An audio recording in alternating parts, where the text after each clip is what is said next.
Are live. Are we official? Yes, we are. Okay, so let me play on here and bring the volume down. All right. Welcome, everybody. This is a new and unusual and special Mountain Woman Radio. This is episode number 230. And today we are live on YouTube. This is not your normal. I'm usually out in the wilderness walking with my dogs and rambling on as I show you my scenery. But today I have something better to show you and better to talk about. I have my dear friend, Millie Copper, joining me today. And let me reword that. This is my dear friend and author friend, Copper. And I am just so proud of her. I am so excited because I also get to read her books as she's going through this journey. But I want to mention a couple things to you guys today before I introduce Millie to you. Today is a special episode, and we will do Q&A at the end. So for those of you that are joining us, if you could save your questions and write them down and add them at the end when we do the Q&A. That way we don't have to scroll through the comments to find them, and we don't miss your question. And also, it is extremely important that if you are joining us today, you share where you are from and leave us a comment in the description, because we will also, let me rephrase that, Miss Millie will also be doing a giveaway at the end of this episode. And there will be more for those of you that are watching the replay, so don't get all teary-eyed, because I'll have something else to share with you at the very end also. But without further ado, I want to get Millie on here because she is the star today. Oh. Well, thank you, Miss Tammy. So guys, this is Miss Millie Copper. Millie, why don't you share with my audience a little bit about yourself for those that are new to you and get acquainted, and they can learn a little bit about you. Sure. Well, let's see. I'm almost Tammy's neighbor. I live in Wyoming, and I'm hot and all flustered today because it's like 90 degrees and there's a wildfire about 7 miles from my house. It's mostly out now. I think it's over like 50% contained, but it's 30,000 acres. So it's been burning since last Sunday. So it's been an interesting, not Sunday that just happened, but a week ago Sunday. It's been an interesting, 8, 9, 10 days.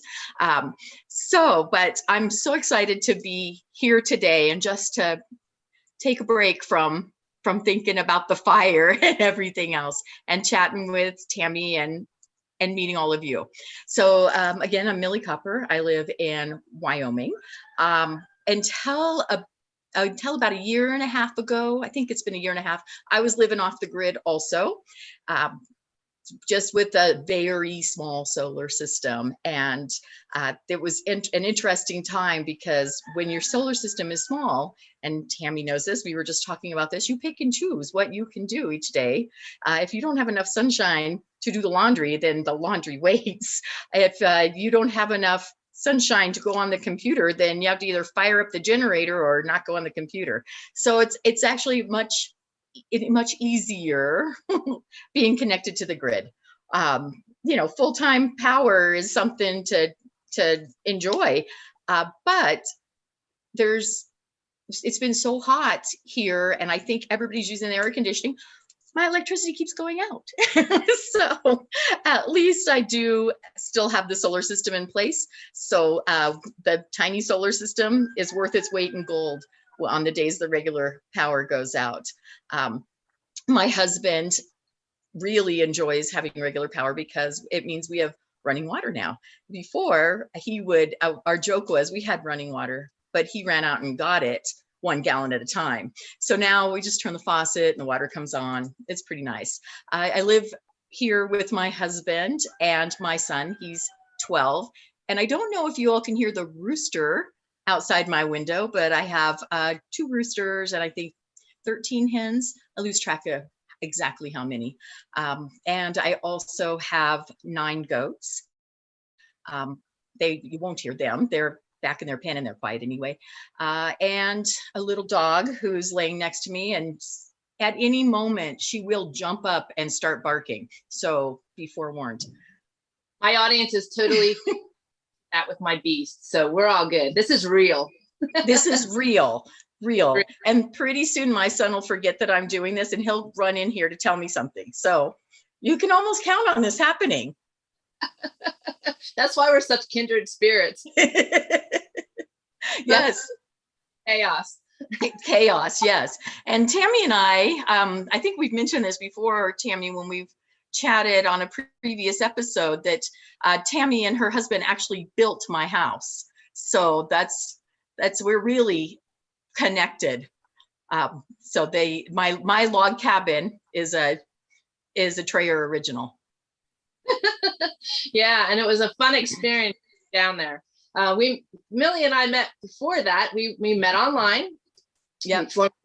Dip into communication, and she was following us. I was following her, and she saw what we were doing with our guest cabin, and one thing led to another, and we ended up in Wyoming building her cabin. So it was a really, really enjoyable time, and it has flourished into such an amazing friendship and a connection for sure. It's neat to see, because we've just built the shell and then she finished it from there, and it's awesome to see that happen. It's not done. It's not done yet. It's only been 7 years. It's not done. It's closer than it was, but it's not done. Okay, here's a secret, guys. I don't have a door on my bathroom. The downstairs bathroom has a door, but the upstairs bathroom, it still has a sheet. So I had Pivec until, actually, what's really funny, I'm going to share this story live. This is one we probably haven't shared, but the year that we were building your cabin, the backhoe came to our place, and Glenn's friend brought the backhoe, and we had Tyvek doors. It was split, and you'd pull it and you'd tie it shut. Well, I was in there all ready to get in the shower, and his friend came in with his load of wash to put into by the washing machine that's in the bathroom. And next thing, all I see is the top of a cowboy hat pushing through the Tyvek, and I started screaming. You want to know something really funny? I think that same day I got a door on the bathroom. And it wasn't at my request. The man was mortified. His friend was mortified. I was mortified. The solution was a door. I don't really think I want to go that far, but I'm going to drop some serious hints. You just share that story, and it might. Nothing was seen and nothing was exchanged. All that was saw the floor, and that was good enough, and we left it there and put on a door. But yes, it takes time. It's all a work in progress, right? It is definitely a work in progress. So, and we do other things besides for just working on the house, just like you guys. My husband has a full-time job. I have a few different irons in the fire, so there's always something happening. So doors on bathrooms, that can happen anytime. And you need money to do the work, and you need time. And when you have the money, you don't have the time. And when you have the time, you don't have the money. So it all happens in God's timing, which is perfect. All works out. Now, she says about having just a few irons in the fire. She's a funny girl. This girl, a hero. I honestly do not know how she does it, but I said it last year when she wrote the first book, and we were talking, and I interviewed her then. Well, now 10 books in that series, 10 books total in that series later, plus she's written how many more beyond that? Yeah. Yeah. So there's 10 books in the main series. And then there's with that same header, the Havoc in Wyoming series is what we're talking about. There's also a prequel that goes with that. And then just a short little novella story, Christmas on the Mountain, a little Christmas during the apocalypse. So that is a complete set now. And I think we're going to be chatting more about that. It's just today I've released a 10 book Kindle set. So you can get all 10 books in one Kindle download.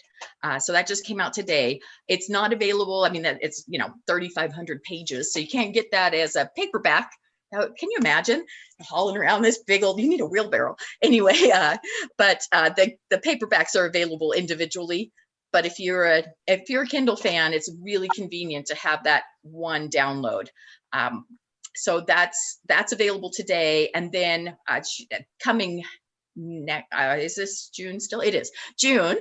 Toward the end of July, I have a new series coming out that's going to be a spinoff from this. So there's one book, and one book will be released in July, and then I think the second book will be in September. It's about every 6 weeks that those 6 to 8 weeks. I'm going to give myself a little room. 6 to 8 weeks that those new books will be coming out for the new series, and the new series is called Montana Mayhem. So we're moving from Havoc in Wyoming. We're moving a little bit north and going to hang out in Montana for this 6-book series. Are you heading my way? I should. What could we do in Idaho? Then you can come and go exploring. Yes. So I need to base a series in Idaho. Little sticker in your side there, maybe. Harry Potter's got nothing on you. How many pages did you say? 3,500? Well, I think it's somewhere around 3,500. I don't know. It's hard because when you're uploading it to Amazon, to Kindle, and this is exclusive on Amazon, and you can read it with your Kindle Unlimited if you have that membership, one download for 10 books. It's the answers aren't exact, but I think it's somewhere around 3,500 pages. So it's why I call this girl my hero. She did that in a year. That is just incredible. 18 months. It's been 18 months since the first release. So the first book was released. So that is just so awesome. That is just so awesome. I'm living vicariously, Millie. Well, you could just write your own. I'm working on it. In your spare time. Yeah, right. Which reminds me though, when you're writing these books, I mean, you started and then now you're 18 months into it. And do you feel like a changed person? Like you almost have a split personality because you're like built into these characters? See it happen. Well, I think I read this thing about how writers start with a split personality or something. I can't remember how it goes, but we just let out our multiple personalities. And sometimes I get confused a little bit on, oh, that didn't happen in real life. That happened in my book. So, but it's not too often. I love it. And another funny thing is Millie shared a picture with me a little while back of what she desires to have at her homestead. And I became instantly enamored by it. What year do you think that picture was from? As a black and white, I'm going to say from the 30s. I can't remember who the author was. Can you? Sure, but like 20s, 30s was what I was thinking. Somebody built this, an author built this writing building. Cabin? Yeah. Yeah. And it was small, but it had lots of windows and it was on a turntable. So he could just keep turning it to change his view. And we were both, she lives in a place with beautiful mountain views. I have beautiful mountain views. And we're both like, oh my word, yes. So did Joey get his to-do list for that one? Because I showed it to Glenn. Not until I get my bathroom door. And then we'll talk about a writing cabin. Exactly. I'm telling you, share my story. No kidding. I want to take a quick break here just to remind you guys that are joining. Wow, I see lots of comments coming through. This is awesome. But all of you that are watching on YouTube, if you would please leave a comment so that we know you're out there, because oftentimes we have people just watching and they don't say anything. But today you want to say something, because you will have the opportunity to participate in a giveaway by sharing where you're joining us from. So be sure to leave a comment and let us know where you're joining in from. And then we will go through the comments toward the end, and save your questions. If you have questions for Millie, you can ask them at the end, and just make sure that you write them down somewhere in front of you and share them in the comments at the very end, so we don't have to scroll trying to find them, because it gets really hard when we're on live here. But Millie, with your gift set or your box set today, it went live. I couldn't wait. I pre-purchased mine last night, so I had all 10 in the bundle. And I pre-purchased Austin's also, because I knew he would enjoy it. And so it's out there. It's out there today. It went midnight, and you guys can participate and purchase this set. It is $1.99, guys, from now until the 30th. That is a steal. And if you don't take her up on this and this offer that's out there, you guys are crazy, because these books are so addicting. I have to honestly be very careful when I start reading her next books, because if it's in the midst of anything that's going on that's really crazy, I will keep reading and like put myself in a reading coma, and not very functional for when things are happening. So you really do crave the next book. But you can go to TrayerWilderness.com/Millie, MILLIE Copper, and you will see all of her books. And the gift set is showing up as the first book in her author page. So definitely check that out, and share this with your friends. Share that link with your friends, because if you felt like you were at a disadvantage over the last year and a half with everything that's been going on in our country, and that you weren't prepared enough, and you're still concerned as to whether you're thinking out of the box and thinking of everything clearly, Millie's books will spur all the thoughts you need to think of everything you need to have on hand for power outages, for pandemics, for whatever comes our way.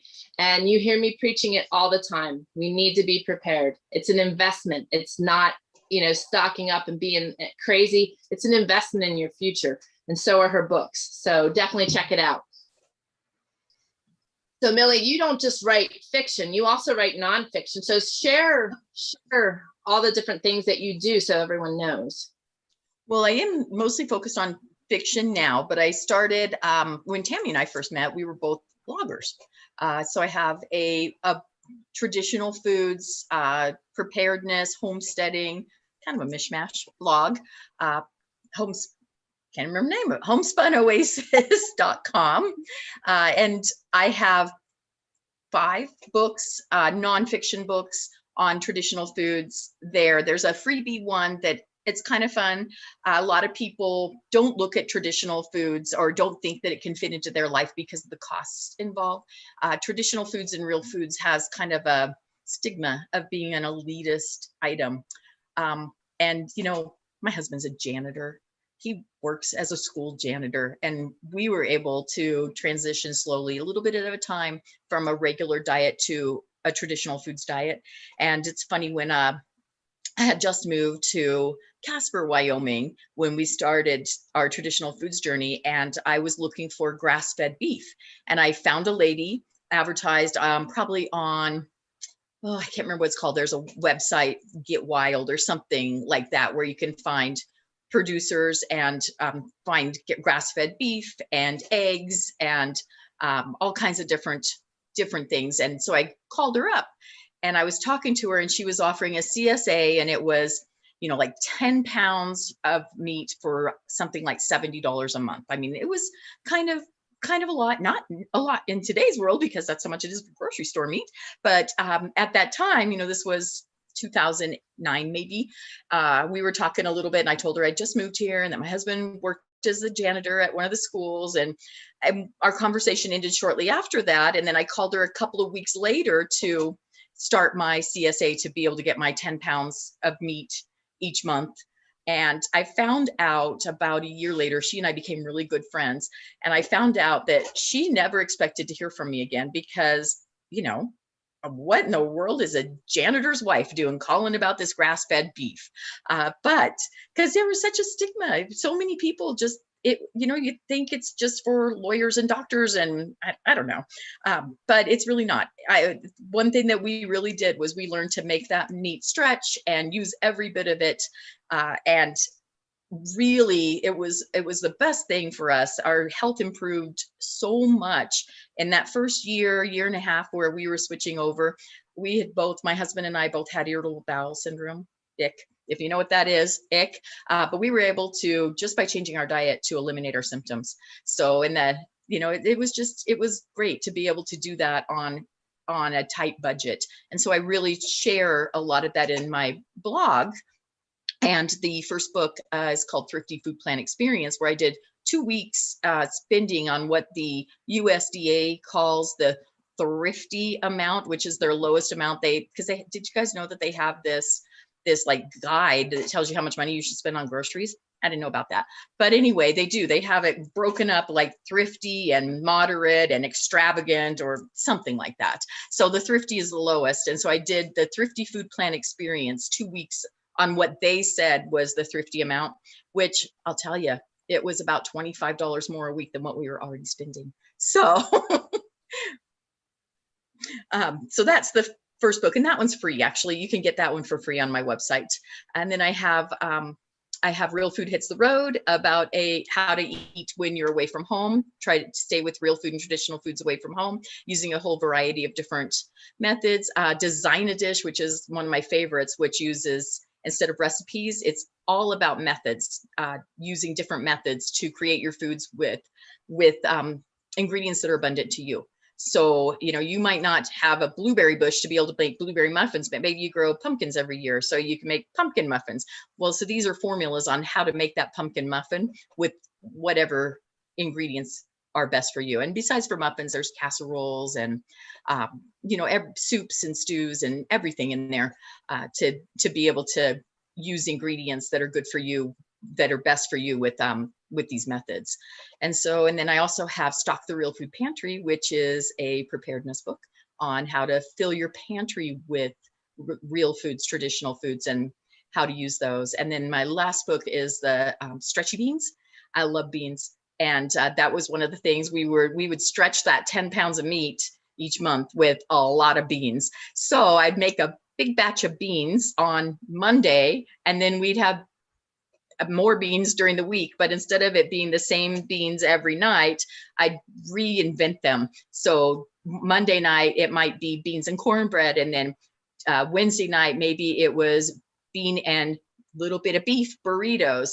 And then Friday night, my favorite to make with pinto beans is Indian tacos. So you make it on a sourdough fry bread, and then it's like this chili gravy with lettuce on it. So anyway, that's my Stretchy Beans book, how to cook beans, and not just pinto beans, but black beans and lentils and just about every bean you can think of. No lima beans. I'm not from the South, so I don't know how to do lima beans.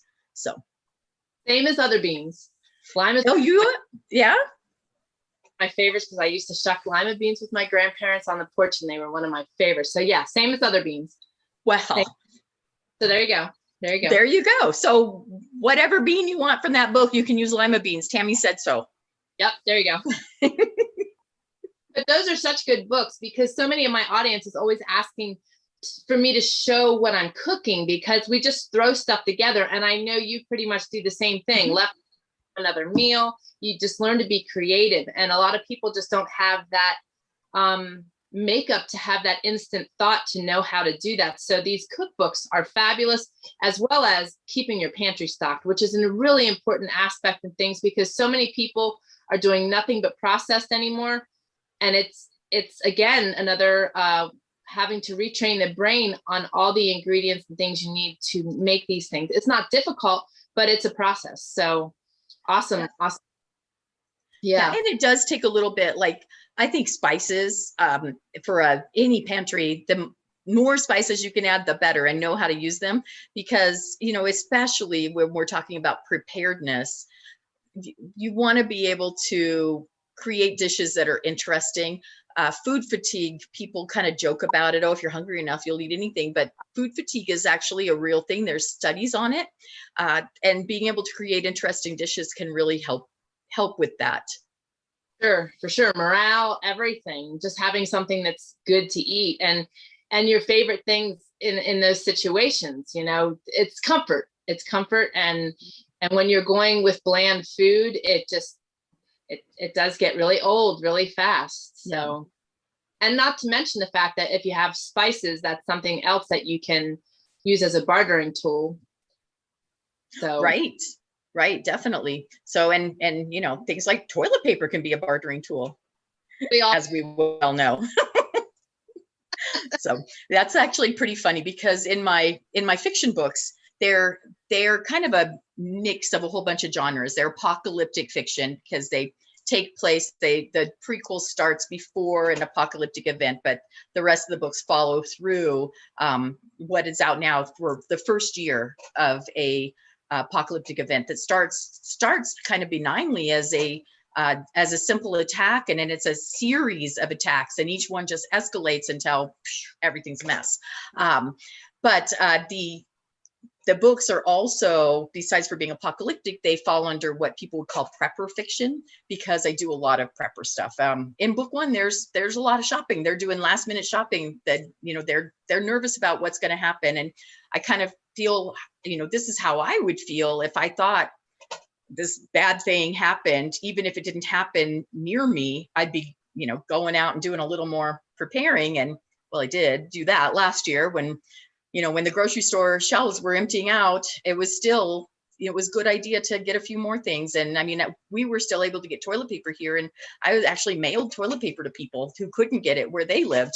So, but anyway, in my prepper fiction books, I got this comment from somebody who said, I can't believe these people are out buying toilet paper and stuff. I mean, who needs that?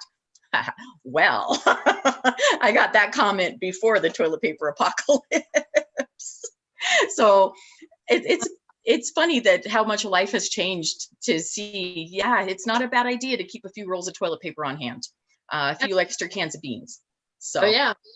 And we got a good glimpse at what people will do in weird situations. You said about having abundance of toilet paper. Well, we didn't. It was crazy. You know, the closest big town to us is like 3,500 people. And people were coming in from the big cities that had run out to get toilet paper out of our stores. And our shelves went bare fast. And then had notifications on it. And I couldn't get it here. So it was when I had to take Copper to the vet for the cancer on her leg. I went down past another store and I stopped there to get toilet paper, and I wasn't paying attention. They did have a limit, and I had grabbed some, and I had one too many. And the lady, and I said, I am so sorry. You can have it back. I said, I wasn't trying to be a hoarder. I said, I just can't get it in my town. She goes, that's because, and she goes, yeah, now you guys are coming to our town and taking it from us. And it's just, it was like a down effect. It was, I mean, I didn't realize other people were coming there, but that's what it was like. And we also saw a lot of the mayhem and the chaos. So, you know, and I'm sure you heard it during your books that some people couldn't read it because at the time it was too real. But the thing is, that's when you need to read it, because when you're in that situation and you don't have a full preparedness mindset, and even people that do, your book had great food for thought in so many different areas that even people that I think did heavily prepare were still spurred through your books. But, you know, when these things are happening and you're not well prepared, her books are the ones you want to read, because it will educate you just through reading it, what you need to think about. And that was really important, you know, you and I have been doing this for how many years and trying to educate the masses on the importance of preparedness and looking at life a little differently. And everybody thought we were nuts then. And you know, now, I mean, I'm sure they still think that of me, but, but, you know, there was much to be said about what we were educating on. And, you know, our times are uncertain. And as you hear me saying all the time, you know, we can't live out of a place of fear. And that's another thing that Millie's books touch on is faith. And which I think is really great, because it's a really good mix, because when you're in those places, a lot of times, if you're not a faithful person, you suddenly start thinking in a faithful way, because you're in that place where uncertainty is present. And that's why I'm so grateful for my faith, because in these uncertain times, I am not fearful. I am not worried. I am just trusting him. And that was what was pretty cool in Millie's books, is you got to see the different characters in their different walks, in their different places, some without faith, but a place, walking through the uncertain times can certainly spur a lot of emotion and a lot of question and a lot of reversal in our thinking. So I really like that about your books. Yeah. And sometimes, there is a definite faith aspect to it. So that's, like I said, it's a whole mishmash of books, of genres, but not everybody in the stories. Some of them came in with strong faith and their faith was tested. There's one person in particular who really struggled, thinking, she had everything under control, and then she really didn't. And she kind of strayed from God. And that was interesting to write about, to experience where she could come back or not, as the case may be. And she's not the only one. There's several. There's definitely several, and people who had little crisis of faith or big crisis of faith. It's not always, just like in real life, it's not always clean. It's sometimes messy, sometimes really messy. And I write, for those who haven't read my stories, I write from a first person perspective. So I'm writing how I think that they would be. And you're only seeing that first person perspective when you're looking at their story. So some of the books swap between a couple of different people, but some of them, don't. They're just one person. A couple of them are just one person in the book. So it's interesting to me to really get into that person. And then that's what Tammy was asking about, the whole, psycho stuff. I think it could be easy to do when you're trying to become somebody else in a book. So in a couple of the stories I'm writing from a male perspective, that was hard. So. Yeah, and it's just funny because you said about me writing. Well, it is my desire so much to write things, and I'm trying to formulate it, and it's just like I know God's timing will be perfect, and I know it's all gonna just like flow when it's time. But right now, it's like the hardest thing is just capturing all the characters and that. And I love how you do the first person perspective on them and write like that. Like I really enjoyed that. Well, I keep thinking I'm going to try a book and write it from third person. But it hasn't worked out for me yet. So I'm going to keep trying though. And I imagine after writing all these in first person, it's going to be really hard to switch, because you'll probably end up catching yourself at times. Yeah. I actually have kind of a few chapters of a book that I've been working on that's in a completely different genre even, but I was trying to write it in third person where, she said she did, and I kept messing it up. So. Well, I am just so excited for you. And seriously, Millie is my dear friend, and I can't be more proud of her. She's a humble soul. It just awes me that she was able to produce all that in such a short period of time. I shared with Glenn last night that the set went out and that you wrote that many in that short of a period of time. And he was like, oh my word. Like he was totally blown away too. That's a lot, sister. That's awesome. Well, I have a pretty structured schedule. This. We've talked about it, but I have to stay pretty structured because I work full time also. So so the writing, I have to treat it like it's a job. And I get up at 5 o'clock in the morning and write before I start my job. And a couple of nights a week, I'll write after work. And I take martial arts training. So it's a a little bit over a 30-minute drive because, you know, I live in the middle of nowhere. So it's a 30-minute drive to go to anywhere. So it's about 30-minute drive to class. And oftentimes I'm writing on my phone on the way there. I'm writing on my phone on the way back. Just, you know, whenever I can find the time to write, not find the time, whenever I can create the time, that's when I'm writing. So. Of course, as sudden the idea pops. If you're like I am, you've got to let it out when it's there. Yeah. Down to keep your mindset on the same track and same place. Yeah, and sometimes I'll come up with something, so I'll make a note in my phone when I'm in the middle of something else, and then come back to it later.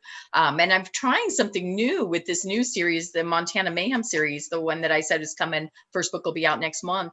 I've never done this before. We'll see how it works. I'm actually outlining. Usually, there's in writing circles, they call people either pantsers, where you're writing by the seat of your pants, which is what I've always done, just making it up as I go along. And then there's outliners, and I read this book on outlining and thought I'd give it a try.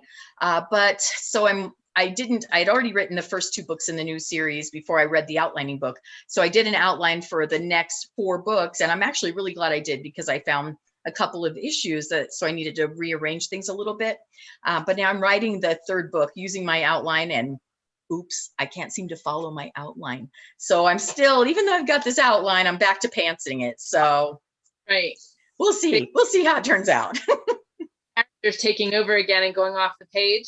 Yes, they do that. And Tammy and I talked about this before. The people in my stories have minds of their own, apparently, and just do whatever they want. And I won't even, it's not like I plan it sometimes, but the next thing I know, they've just gone and done something that I didn't want them to do. And then I write myself into this little corner and have to figure out how to get out. So usually the best way to get out of that corner is to blow something up. I love that's the way out. Yeah. Just makes a new door. So it's literal. Yeah, I really do blow something up. Yeah. So. Oh, I love it. I love it so much. That's just so encouraging and inspiring. And Millie is very dedicated to everything she does. When we were working there building her cabin, very organized. You know, before she even started writing, she's just very regimented, and I really like that about her. I try to be that way. I am that way for the most part, but I often have, like, I'm full-time jobs searching for school housing and stuff that pop in the middle of that and just totally change the direction of things. But anyway, I'm odd. You do a great job. It's fabulous. Thank you. So we have. What's that? Let me just say something really quick. One of the things that makes it so much fun is being able to connect with readers. And like you, Tammy, you've been such a cheerleader for me, and such a wonderful support. And Tammy's one of my beta readers. So Tammy sees the books when they're at their ugliest, when there's all kinds of typos, and there's sometimes plot holes. And I mean, they might start with I don't know, the old 1972 pickup truck might be yellow, and then suddenly it turns green halfway through the book. And, you know, they have to find these things. Oh, or here's one of my favorite things that I've done that Tammy helped me find is I had a verse that I use all the time. And in 2 different places, I wrote the wrong verse address.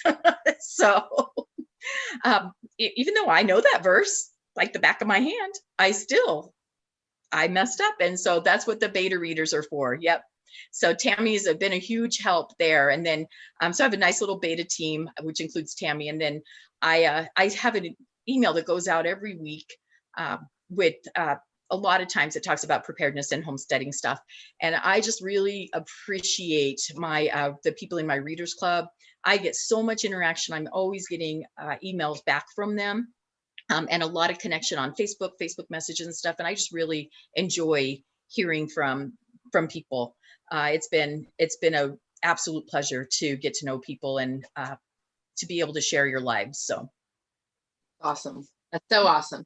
And Millie also has a real goal with her fiction books as well, which we've talked about. She shared that with me prior to going live, but she shared it in my I do a live video every week on YouTube, Mondays and Thursdays, and she's been present there, and we do a community Zoom, and she's been present there and shared, you know, her real intention behind her series. And I would, if you're game to share, that would be awesome.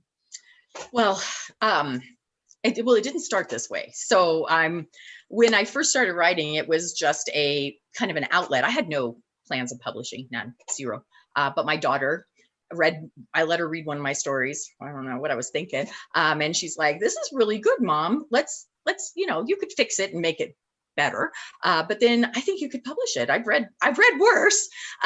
So it just kind of started that way, but somewhere along the way, it became much more. I really started putting the faith. The first draft didn't have a lot of faith in it, a lot of Christianity or any of those struggles. It was more just the apocalyptic struggles. But I really felt that I needed to include that aspect of it. And that has been the most important part. That's become the most important part. Now the stories are great, but being able to share the love of God, share the gospel has become the important part for me. I want to be able to let people know how much God loves them. And if they can learn that through reading a book about the apocalypse, then I think that that's pretty great. I don't want to come off, I want it to be normal. I mean, I don't want people to think, oh, that's just what she's out for. I just think it's important to be able to share God's love with everyone. And I would hope that if my books can reach even one person for Jesus, then it's worth it. It's worth getting up at 5 a.m. and staying up until midnight or whatever, struggling through a new release day. It's all worth it if I can reach one person.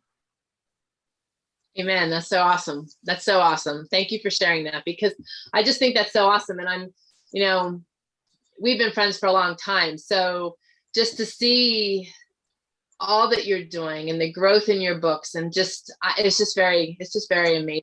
So grateful to be able to share that with my audience. Well, the growth in the books is my growth really too, because now it's changed me so much. I went from an occasional Bible study to a daily Bible study, and searching out so much scripture and just learning so much myself. It's been amazing for me. Just completely amazing that God's been put this on my heart to want to do, and has walked with me the whole way while he helps me through it. That's so awesome. That's so awesome. You say that the more you seek him, the more present he becomes, and the more of a relationship is formed. I love that. I keep trying to share that with my audience, because, I was seeking that so much in my younger days and didn't know how to cultivate that. I wanted it, but I didn't realize that in wanting it, all I needed to do was seek him more and delve into the word more. And the more you do that, the more you gain from it, and the relationship that comes with that. And truthfully, I shared a post yesterday on my Facebook page, which I haven't been on for months and months, but I shared an update on Austin's occurrences. And, I said at the end, seek him, because that's where it's all at. And that's truly where it's at. It's like, I don't know. The more you seek him, the more he's present. The more you seek him, the more he's present in everything you do. I love that. I so love that. So do you have anything else you would like to share, or should we turn it over and see about the questions that are going on and the communications that are going on? Well, let's look at the questions. So I'll try to see if I can see. Oh, I don't know if I can. I need bigger writing. All right. Well, we've got Chad on here joining, and Shelly is visiting. Tammy Richards is.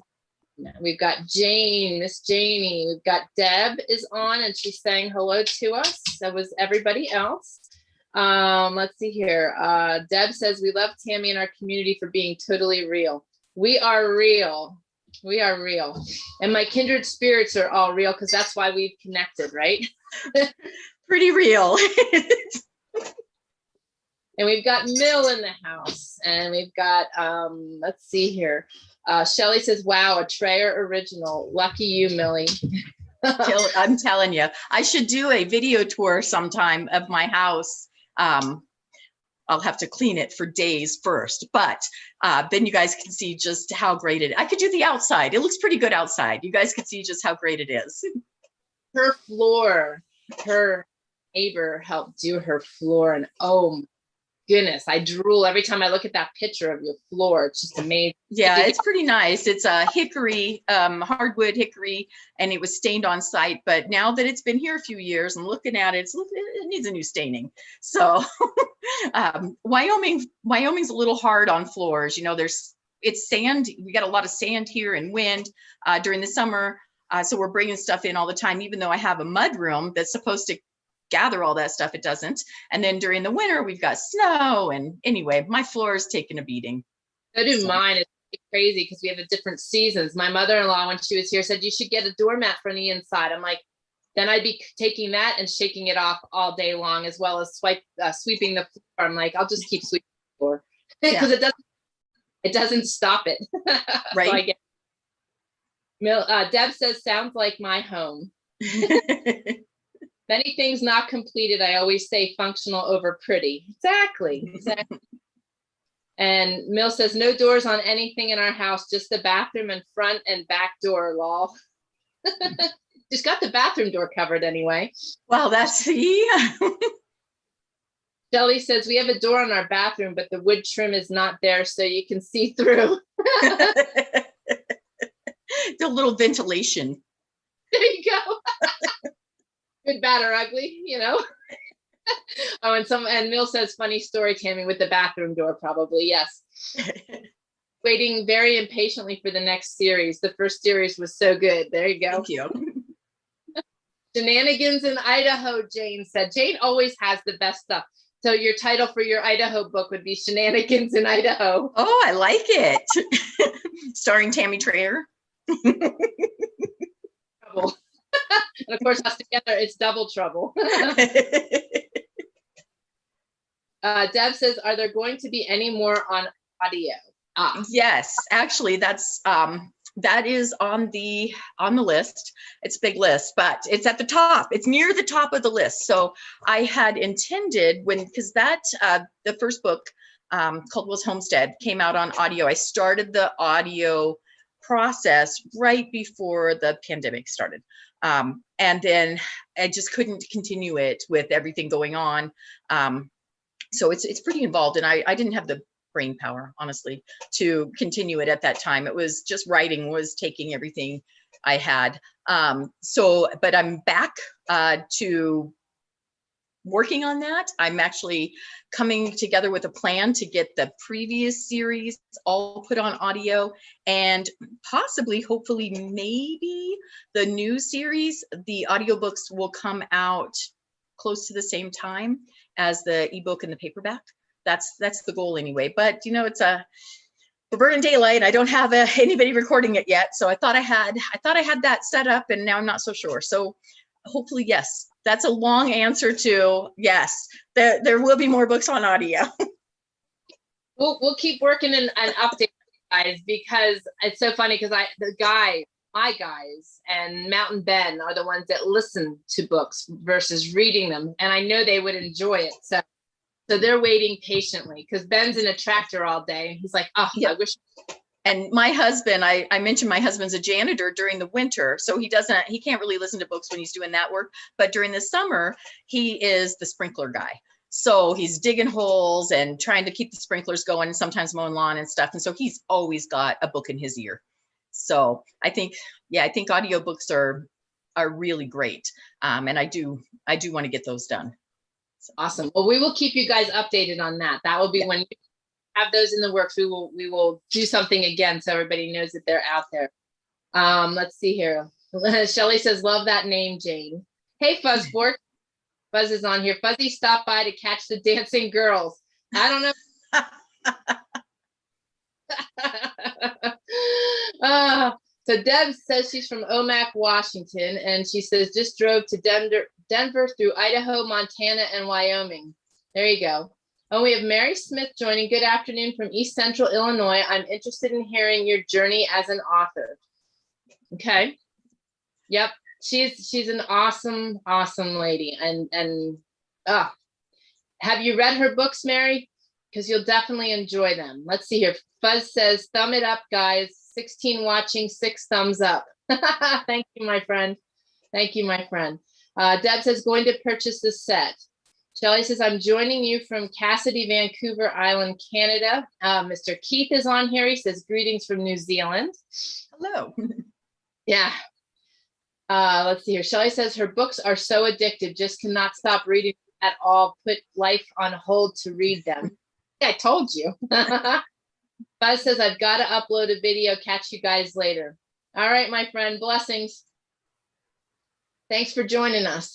Deb says, so real, especially when I know the whole Oregon, Idaho area you describe in the first book as wife is traveling home to Wyoming, but not the town they live in. I made up the town. So Bakerville, Wyoming, and Prospector County, Wyoming is all in my mind. But it's, if you thought about, if you kind of picture Wyoming, it's kind of a, was that a rectangle, I guess? It would add like a little piece north of Cody, between Cody and Billings, the Belfry, actually Belfry, Montana. There'd be a little piece, Prospector County would be there. So that's Prospector and Wesley and Bakerville, where the Caldwells live. And then, so that entire county, I just changed Wyoming, the shape of it a little bit. So to put my county, my place in, I just couldn't bear to have one of my real Wyoming towns, which, you know, I love them all, be get the terrible things happen to them that some of the towns have happen in the series. So, oh, that's really funny. That's really funny. I didn't even think about that in reading it. Yeah. So it's all fictional. The town's fictional. The people are. I saw that. I think Shelley maybe asked if this was on my own family. No, not really, except for that I have a lot of kids also. So you know, the Caldwells, Jake and Molly, have 5 kids, and so do I. But that's pretty much where the similarities end. Only my children are always like, well, which one am I? And especially my youngest boy, who's 12 now. He was younger when I started writing, but he's like, well, you know, aren't I Malcolm, the youngest? I'm like, no, you're really not, other than the fact that you're a boy. There's really not many similarities. So it's not really based on my family, which is good because they have some pretty terrible things that happen to them in the series. But there is a couple that I did kind of loosely base on some neighbors, and I had their permission, and so there is a couple of different characters that are loosely based on people I know, or more common, it's a mishmash of a whole bunch of different people. So It was fun, and it was hard not to associate. But that made it. And so that's only because I know her so well. So Deb says, you are making me really hungry. I know, when she was talking about some of the beans, I was getting there too. I figured, and if Carol's on here, she's probably really hungry. With all my food allergies, I have very little processed food in the house, and most of my stuff is made from scratch. I am planning to dehydrate some early weekend in my solar dehydrator. Awesome. Awesome. Let's see here. I was able to get 2 cases of Costco toilet paper yesterday in Spokane Valley and 2 cases of vinegar without wearing a mask. Hallelujah. Shelley says, that was what I did. And the fortunate thing is that most people buy this easy food as they do not know how to cook dry beans, etc. The unprocessed stuff was present for a while longer, which is so true. Yes. Yeah. And that's why, like my stretchy beans, I didn't really know how to cook dried beans when I first started cooking them. So I really wanted to be able to show people what you can do with a simple bag of beans. So Yep, exactly. And most people don't realize that. And it's not something as simple as opening a can and dumping it and heating it. You do have to cook them. Right. So you do have to plan in advance. So yeah. Also can them. You dry can. beans. Yeah. So, and we and Tammy and I both do this. We can our wild game too. So we have, instant, just pop open the can and add some vegetables or add some beans to it, and you got instant meals. So nice. Crazy lives, right? Yeah. actually missing that because I don't have a whole lot of canned stuff left. I've got it. That's Deb says, I love the first person perspective writing, and the audio was done very well. Let me see they here. were really, the audio was really good. The couple that because it's done by Nick Sullivan and Angela Church, and they did a dual narration on it. And Nick Sullivan is actually, they're both actors. They've done a lot. They have a lot of stuff they've done. And Nick does a lot of sea stories. He does narration for a bunch of books that are set down in like the Florida Keys in that area. So it was very fun to have somebody so experienced to do that book. Awesome. Okay, so that was Shelley's question there. Miss Kelly is in the house. Awesome. Let's see here. Deb says, so excited to know they will be on audio. Best way to enjoy these for my situation. Yeah, and let's see. Totally understandable how you are thinking about making up your own town and county. Yeah, I like that. I realize that. So, but the Montana Mayhem series, the one that's coming out, I actually go to real towns in this one. So we'll see how that goes. So I know, so the Montana area, it'll be kind of fun. I know the area pretty well. So I'm excited, but I might have to be nicer to them and, not blow up their town. That'd probably be good of me not to blow up their town. So. Tammy and Kelly are joining us from Montana. So yeah, this is one where you might get writings from your readers because they didn't want their town blown up. I know. Right? What are you doing blowing up my town? Right. Mary Smith says, this is the first that I have heard of her book, so I am looking forward to reading them. I am an aspiring writer and am soaking up how others write. God has given me a title and I'm working on that. Awesome, Mary. Awesome. That's great. That's fabulous. And that's what you got to do. And you know what the next step is to just do it. And here's something, Mary, that I hope is helpful to you. The first time that you write the story, you write it for yourself. You just want to get those words on the paper. You're telling yourself the story. Don't worry about, writing it so anybody else is going to enjoy it. Just tell yourself the story. And then you can go back and edit it and make it polished so it's suitable. You can fix the problems with it after you get those words on the paper. Staring at a blank sheet of paper is way harder than correcting something you've already written. Awesome advice. Mary, she was talking to me too. Yes, I was. Awesome. Well, and Mary, we're glad you joined us. And if you are not part of our community, we would love to have you. You can go over to TrayerWilderness.com/community and join us there. Millie is part of our community as well. And that goes for all of our Mountain Woman Radio listeners. I know many of you, and I'm so thankful, have been coming over and joining us in the community. And we love to have you there. It's a great spot. It's a wholesome spot, and it's a place we can gather and ask each other questions, help inspire each other, and so forth. So definitely join us.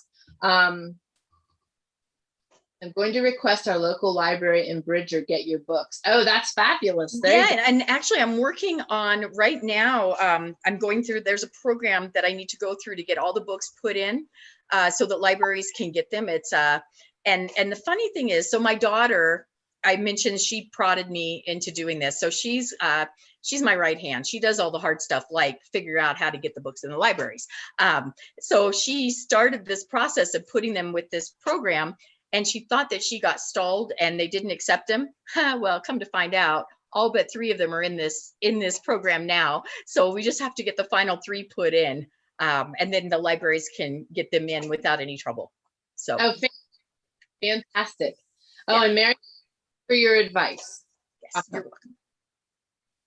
Well, do you want to do your drawing? Has everybody chatted in and chimed in? And like Fuzzy said, make sure you like, share, and comment, because we want Millie's books to get out there and her story to get out there. And we also are working really hard to reach more people just like you. So the more you guys comment and like and share, that helps us to grow. And be sure to subscribe on YouTube and click the announcement button, because we go live during the week and I'm uploading videos all the time. Millie, you were going to say? I was just going to say, we definitely, this is my tribe. My daughter, I told her I was meeting with Tammy, and she's like, oh, that's perfect. You and Tammy are exactly alike. So it'll be perfect. So, and I did notice, I'm having a hard time with the comments, so I might need your help with the drawing, Tammy. But Ms. Homesteader is in Fromberg, and I'm going to be traveling through Fromberg in my next series. So, and I mean, I personally travel through Fromberg fairly often. I have a daughter that lives not too far from there, so it's right on the way. So anyway, no, I love that area between Belfry and Fromberg. So. And she's got a beautiful homestead. She shared her pictures in our community, and oh my goodness, her place is just amazing. Absolutely amazing. So I'm not sure how you want to do the drawing and what you're going to do here, but I will let you take over, but I will help however you need me. How do we need to like put names in a hat, or how does this work, Tammy? We could, yes, do that really quickly here, and I could put them on. And for those of you that are listening, and for those of you that are present, you can go to TrayerWilderness.com/milliecopper giveaway, and you will have the opportunity to enter in a giveaway for a 10-book set, correct? Yes. Correct. Going to run until the 30th of June. Yes. Awesome. Yes. It'll run for the rest of the month. So, and then I think it ends sometime on the 30th, and then we'll draw on the first. So, okay. And I think instead of just one, I think we could give away 2 copies. So we'll have 2 winners on that, okay. Yeah, on that giveaway. So, but for this one, we're going to figure out, do you want me to like read the names and you can write them down, or how do you want to do that? That would be great. Okay. I'll line my glasses up here. Let me get to the screen here. All right, go for it.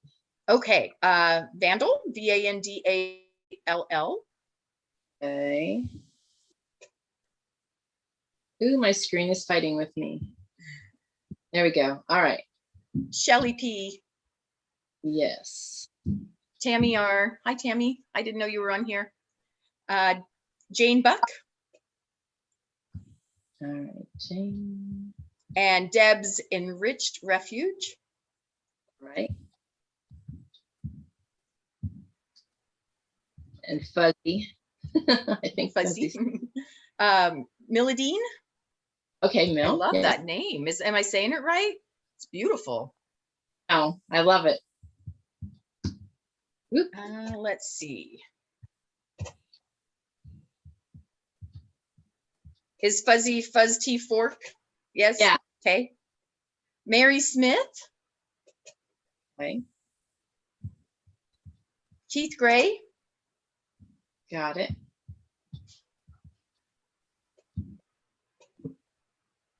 Ms. Homesteader.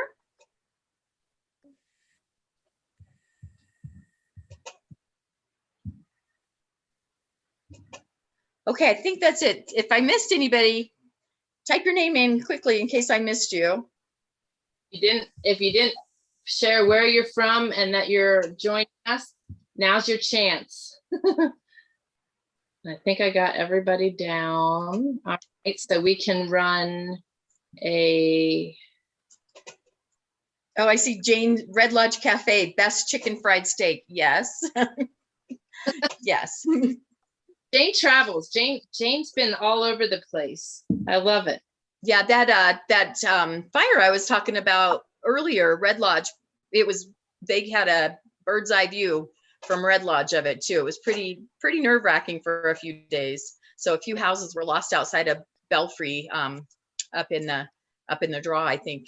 So crazy stuff. Kelly was sharing pictures in the community of Red Lodge, and man, and just knowing how it gets here. We've experienced the wildfires in years past, and man, that is just such an uncomfortable feeling, knowing that they are that close and that they are moving, and it just takes wind, right?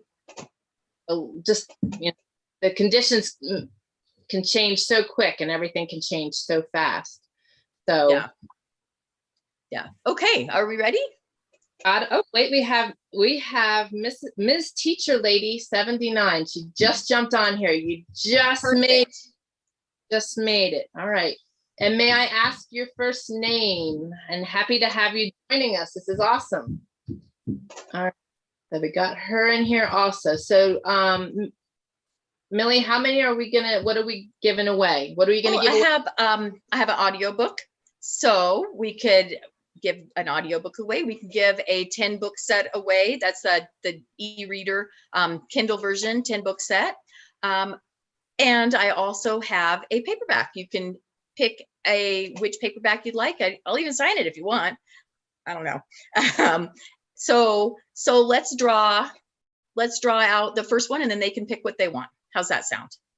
That sounds great. So we are going to pick one, and I've got Mary. Mary, the aspiring writer. Perfect. So Mary, if you're still on, you can just put in if you'd like the audiobook, the 10 book set, or if you'd like a paperback, and then we'll draw again for the next one. All right. And Keith asked, have you ever walked the medicine wheel near Buffalo, Wyoming? The one that is on this side of the Bighorn Mountains outside of Lovell, I have done that one. I'm not sure if there's a different one in Buffalo. Okay. So, but the one outside of Lovell on the west side, yes. Okay. So, but I think there's a couple of them. There's one down by Shell also. So there might be one in Buffalo that I don't know about. Okay. And then there's Medicine Bow also, which I actually stopped at when I visited Glenn out in Wyoming. So, but that's a different, I think that's a whole different thing. Yeah, the Medicine Bow Mountains are more south. There was a movie, I want to say it was The Virginian, a TV show that was filmed in the Medicine Bow. I think it was The Virginian, but that doesn't really make sense. It'd be The Virginian in Wyoming, does it? Oh, wait, yes, it does, because he's from Virginia and he was in Wyoming. Okay, I think it was The Virginian. He is so insightful. He's the one from New Zealand, and he is like such a wealth of information. So he knows stuff, and I love it. I love it. Which reminds me, Keith, I will get that sample back to you, or that information to you. So let's see here. Oh, Mary says paperback is the easiest. Okay, so let's draw another one. And so what's left is the audiobook or the 10 book ebook. And Mary, I'll have you email me so I can find out which paperback you want and get your information. So we'll cover that in a minute. Okay, fantastic. All right, so let's do another one here. Miss Teacher Lady 79. All right, so Miss Teacher Lady, would you like the audiobook? And that's the Caldwell's Homestead is the first book in the series on audio, or would you like the 10 book ebook set? So let us know on that. I love it. I love it. I love it. All right. And then do you want to just go ahead and draw the last one too, and then they can duke it out for who gets what? Right. Okay. So I got Miss Miladine. Okay. So Miss Miladine then gets whatever the Teacher Lady doesn't pick. Okay. So Miss Teach. Oh, we got one more on here. Oh, she just missed the drawings. Miss Triple F Farm Studio, Miss Kim Frazier. Welcome, welcome. I'm glad you found us on. She's from Alaska, but you can still get involved in the big giveaway that's going till the 30th.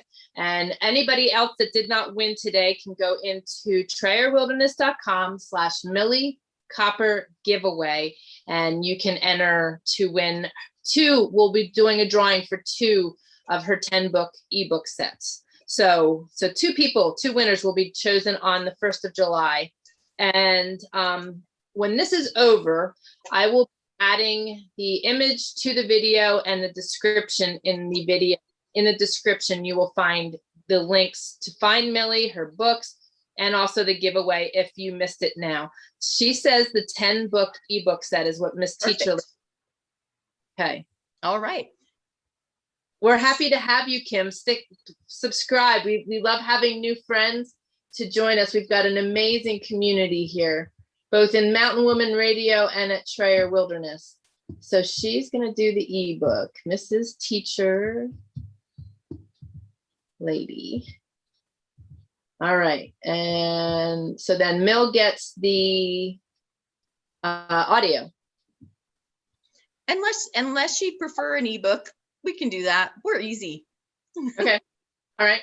So all three, Mary and Miss Teacher Lady and Mill, if you want to shoot me an email, can I go ahead and give my email address on here, or? Okay. That's perfect. Okay. It's Millie, MILLIE at milliecopper.com. So, and make sure Copper, COPPER. A lot of people think it's Cooper, and it's understandable because Coopers would be more common. But the email won't get to me if you don't write Copper. So milliecopper.com. Awesome. Oh, Kim says she wants to learn all she can from us ladies. And Jane says, how great, door prizes. Yes, this was a big thing. Her book set coming out was just a tremendous thing. What an accomplishment. I'm just so excited for you. That's so cool. That's so yeah, and I really like that we could bundle them together in one easy download, and make it's going to be a $1.99 through the 30th, and then it'll go up to the regular price. So $1.99 is a pretty good price so that's like 20 cents a book. So if you didn't win, either try to win in the giveaway or $1.99. So if you're interested in purchasing it right off, you can go to TrayerWilderness.com/Millie Copper, MILLIE, and like she said, COPPER. And go there. You can find all of her books that we talked about today. If you're in need of help with your food and food preparation, her books are fabulous. And if you're for good fiction, her cozy apocalyptic books are fabulous, just fabulous. So guys, do you have any other questions for Millie today? Okay, and Teacher Lady says, how do I send my contact info? You can email Millie, and I'll put that in the description also, but it's Millie at milliecopper.com. And it's MILLIE and then MILLIECOPPER. But I'll put that in the description if for some reason you guys, but just email her your contact information and she will send you guys out. Mary and Miss Teacher Lady and Mill were our winners. So congratulations, guys. We'll definitely be happy with your prize. I know you will be. Yeah. And you can just go to my website, milliecopper.com, and there's a contact sheet on there. If that's easier for you, then start an email. There you go. Yeah. There you go. Good way. Kelly asked, do you have paperback books in a package? Oh, it's funny you should ask that. It's almost like I set her up to ask that, but I didn't. I really didn't. I did this last weekend. I went to a Wild Deadwood Reads and did an event there, and a lot of the women there were putting their paperbacks together and tying them with a ribbon. And I think that I'm going to start selling them that way directly from my website. So there'll be bundles, paperback bundles. There's not a good way to do that from I love, I have the little house books that come in a cute little box. And that's just, it's beyond my capabilities, but I can tie a cute ribbon around books and send them to you that way. So that is going to be something coming soon. And I'll make sure to let Tammy know so she can share it when that's available. But yes, soon. Awesome. And that was a good question. It is nice to have those. I love my Kindle because it enables me to read wherever I'm at when I have the time. That's the only way I can read, but I love having the physical books too. So that's, I should take a picture of my my room. I have a library. I have a loft room above my kitchen, and it has bookshelves on two sides. So, and I told my husband, I think we need to think about another bookshelf. And he said, I don't think we do, but The books I love, I get in paperback. You bet. Bathroom door. I know. I need a bathroom door. Oh, that's so. And Miss Kelly is, I love her. She's a kindred spirit also, very traditional minded. So the paperback in the hand, I know you, right, Kelly? She says, I'd be interested in that. I'm old fashioned and I like a book in hands. Yep. Me too. So, and like Tammy, I read on my Kindle most of the time, especially because it's a light up kind, so I can read into the night without disturbing my husband. But I probably have, I don't know, 500, maybe a little more books upstairs. So I know it's bad. I love books. And a funny little story. I'm always the last one to switch to these new jiggers because as much as it's my profession, I am old school also. And so I was reading with a headlamp and books for the long time. Every time my husband would stir, I'd turn my head.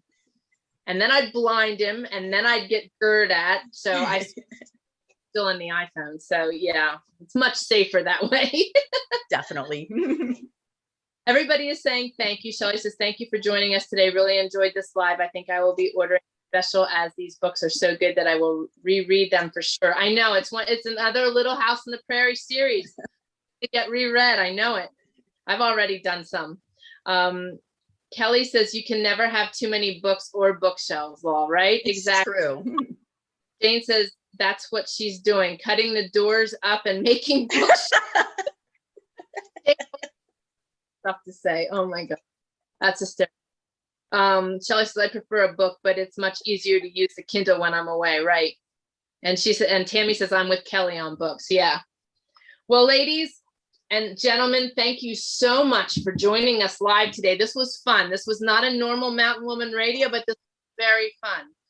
And thank you, Millie, for joining us today and for sharing all your good stuff and your story. And sharing that I don't have a door on my bathroom. Yeah. You know what? It just shows that we're real and that behind the pen, we're human, right? And we're in the same sagas as everybody else. Well, guys, have a fabulous rest of your day. And I will see you next Friday with another episode. And Millie, thank you again for joining me. I love you, lady. Thanks for having me on, Tammy, and I love you right back. All right, everybody. God bless.